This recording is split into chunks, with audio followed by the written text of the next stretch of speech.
네, 안녕하세요. 자기돌봄 안내자 박현정입니다. 네, 제가 지금 눈이 조금 충혈이 됐거든요. 어떻게 좀 보이시나요? 네, 화면이라 잘 안 보일 수도 있을 것 같은데, 실은 요즘에 개인적으로 조금 변화가 생길 예정이기도 하고, 또 일도 좀 바빴고, 그러다 보니까 수면이 좀 부족했나 봐요. 그래서 눈이 이렇게 한쪽이 좀 충혈이 됐는데, 여러분은 어떻게 지내셨는지 궁금합니다. 일상이 다 편안하셨나요? 아니면 조금 힘들고 어려운 일이 또 있으셨나요? 제가 진짜 바라는 건 여러분의 일상이 편안한 것이지만, 살다 보면 그게 참 어렵죠. 그쵸? 뜻하지 않은 어려움들, 문제들, 그런 갈등들이 자꾸만 생기는 것 같아요. 그래서 우리의 삶을 어떻게 보면은 정말 잘 돌보는 것이 필요하지 않나라는 생각이 듭니다. 그래서 필요하죠. 예, 자기 돌봄 안내서 함께 읽기. 저희 방송 이제 시즌 1은 그렇게 진행을 하고 있는데요. 지난 시간까지는 우리가 나의 과거를 살펴보면서 나의 현재를 바라보면서 내가 어떤 사람인지를 파악해가는 시간이었어요. 그래서 그걸 바탕으로 해서 있는 그대로 나를 사랑하는 것까지가 지난 방송이었고, 오늘부터는 조금 이제 변화가 생깁니다. 자기 돌봄, 내 마음 안아주기. 예, 내 마음 안아주는 거. 글쎄요, 해보셨나요? 우리가 돈, 어떤 성취, 성공으로 인한 어떤 물질, 이런 것들은 눈에 쉽게 보이다 보니까, 평가하기도 쉽고, 또 신경 쓰기도 잘 되는 것 같아요. 근데 마음은 눈에 보이지가 않죠. 하지만 정말 중요한 게 또 마음인데, 눈에 보이지 않다 보니까 신경을 잘 쓰게 되지 않아요. 그래서 정말 마음이 많이 다쳤을 때, 내 마음이 심각하게 문제가 생겼을 때, 그제서야 비로소 문제를 보기 시작하거든요. 그런데, 마음이라는 것은 사실은 우리가 일상에서 수시로 계속 봐줘야 하는 것 같아요. 그래서 오늘은 그 마음을 돌보는 첫 번째 시간을 좀 가져보려고 하고요. 책 속에서 여덟 번째 질문을 함께 나눌 거예요. 이렇게 질문을 하고 있습니다. 내 마음을 보듬으며 살고 있나요? 어떠세요, 여러분? 평소에 마음을 잘 보듬으시나요? 아마도 쉽지 않으실 거고, 또 이런 질문도 처음 받아보셨을 수 있어요.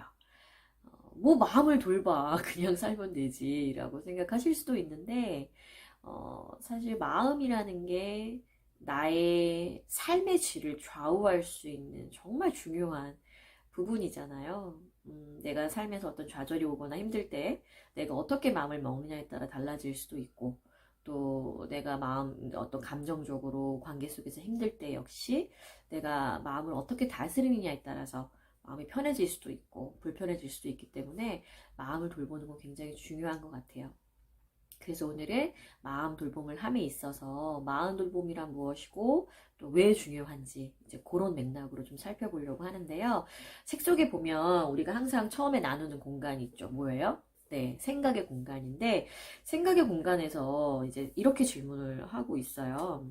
마음과 나누고 싶은 이야기를 떠올려 보라는 그런 부분이 나오는데 마음과 나누고 싶은 이야기. 근래 여러분이 좀 힘든 일일 수도 있고, 또 오랜 세월 동안 내 마음속에서 사라지지 않고 계속해서 나에게 조금 어려움을 주거나 혹은 나를 힘들게 하는 그런 마음에 담고 있는 어떤 것들이 있을 수 있거든요. 그런 것들을 한번 가볍게 꺼내보는 거예요. 우리가 보통 마음에 힘든 일이 있을 때 그런 선택을 잘하죠.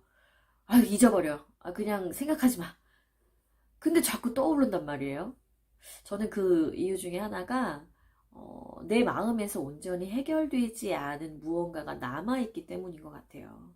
그러면 해결되지 않은 채로 둘 것이 아니라 그 마음의 어떤 어려움들을 꺼내서 들여다보고 그리고 왜 그런지 도대체 뭐 때문에 그런 건지 그러면 어떻게 해야 되는지 이런 과정들을 거치면서 그 마음의 문제를 해결해 나가는 것이 내 마음을 조금 더 편안하게 하는 것이 아닐까 합니다. 그래서 그 생각의 공간에 여러분을 계속해서 생각하게 만드는 혹은 근래에 조금 내 마음을 불편하게 했던 그 어떤 것이든지 좋아요. 내 마음과 함께 나눠보고 싶은 이야기들을 거기 적으셔도 좋고요. 가볍게 떠올려 보셔도 좋습니다. 이렇게 조금 워밍업하는 공간을 지나서 이제 지혜 공간이 나오죠. 지혜 공간에 이제 한 서너 페이지 내용이 나오는데 저는 맨 첫 번째 페이지죠. 그러니까 88페이지 첫 번째 단락을 여러분과 좀 나눠보고 싶어요. 같이 한번 읽어볼게요. 타인을 배려하고 공감하라고 배웠지만 쉽지가 않습니다. 무엇 때문일까요? 나 자신조차 온전히 공감하지 못하기 때문입니다. 자기 자신을 공감하지 못하면서 타인을 공감한다는 것은 걸음마를 떼기도 전에 뛰려고 하는 것과 같습니다. 나와 다른 생각, 다른 감정을 느끼는 타인을 공감하려면 에너지가 필요합니다. 그 에너지는 자기 자신을 공감하는 것에서부터 만들어집니다. 어떠세요, 여러분? 공감하시나요? 공감이라는 말을 풀어보면 같은 감정을 느낀다거든요. 우리가 소통하려면 공감하세요 이런 말 되게 많이 들어요. 그래서 타인에 대한 공감은 어느 정도 필요성을 느끼고 또 해보려고 노력도 하고 그러는데 나 자신에 대한 공감은 굉장히 낯설게 느껴지죠. 스스로를 공감하세요 라는 말 여러분 많이 못 들어보셨을 거예요. 그런데 공감을 타인에게 준다는 거는 내 안에 어떤 에너지가 있어야 되는 거예요. 에너지가 바닥인 상태에서 타인을 공감한다? 그건 나한테 굉장히 힘든 일이죠. 그런데 그 에너지를 채울 수 있는 방법 중에 한 가지가 나를 공감을 해주라는 거예요. 내 자신을 내가 공감하는 것부터, 즉, 네가 그래서 많이 슬펐구나. 이렇게 눈물이 날 만큼 속상했구나. 많이 화가 났구나. 이렇게 공감을 해주는 것이 출발이라는 거예요. 제가 마음 공부, 이 마음 돌봄을 공부를 하면서 왜 나를 공감하는 게 이렇게 중요하지?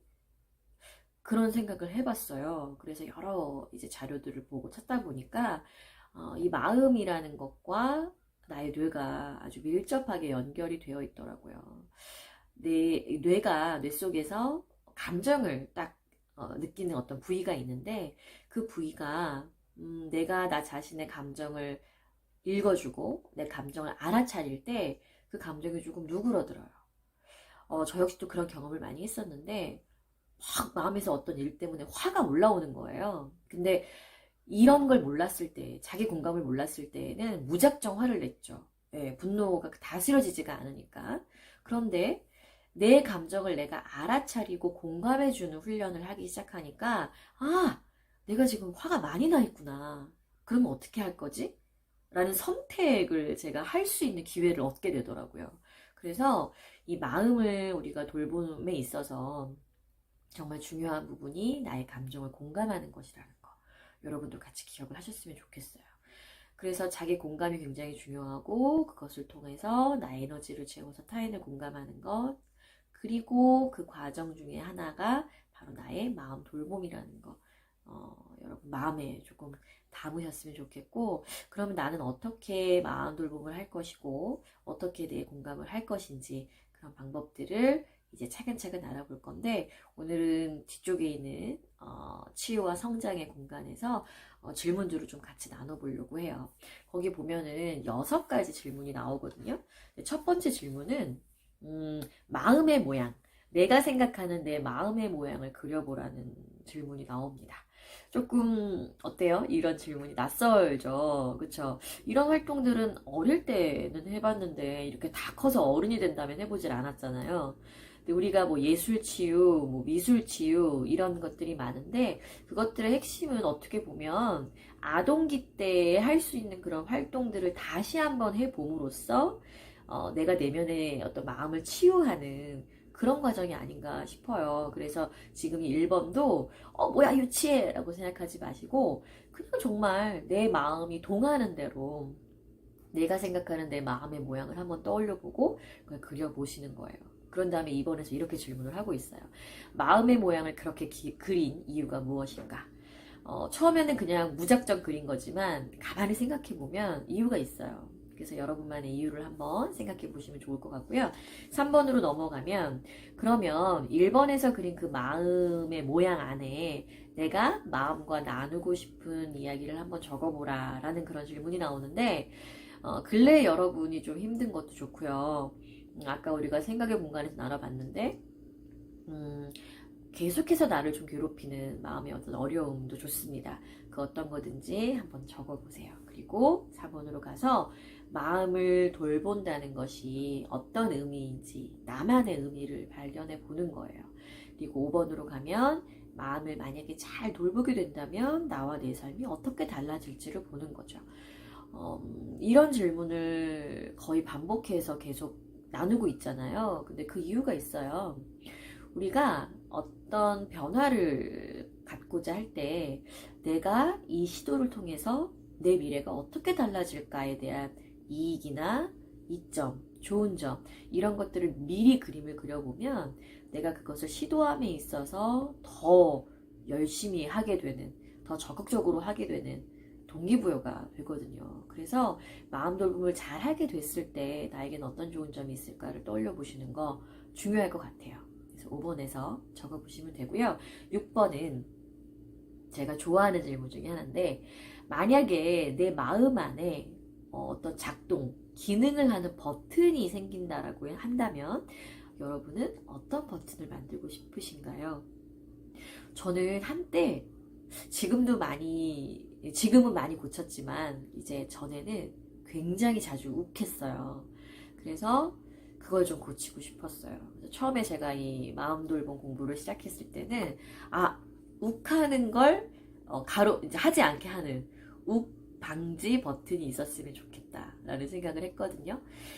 내가 이 버튼을 생각함으로써 내가 지금 마음과 대화를 하고 마음을 돌볼 때 어떤 게 제일 어려워하는지를 알 수 있어요. 저 같은 경우는 욱하는 걸 다스리는 게 어려웠기 때문에 그 버튼을 생각을 했고 여러분 각자마다 내 마음에 있으면 좋겠다 싶은 어떤 버튼이 있으실 거예요. 그거를 잘 생각하셔서 한번 적어보시면 좋을 것 같아요. 이렇게 치유와 성장의 공간을 통해서 마음의 돌봄이 왜 중요하고 나에게 있어서 그리고 마음의 돌봄을 함에 있어서 내가 어떤 마음으로 접근해야 되는지 아주 가볍게 워밍업을 한번 해봤습니다. 다음 시간에는 조금 더 깊이 있게 마음 돌봄을 들어갈 거고요. 오늘 우리가 워밍업한 내용들 다시 한번 짚어보시면서 책 읽어보시고 또 그 안에 질문들 스스로 생각하고 답을 적어보시면서 마음의 정리를 좀 해보시면 어떨까 합니다. 자기돌봄 안내서 함께 읽기 자기돌봄 TV 시즌 1 오늘 9번째 시간이었고요. 다음 시간에 또 알찬 내용으로 찾아오도록 하겠습니다. 다음에 또 꼭 만나요. 안녕.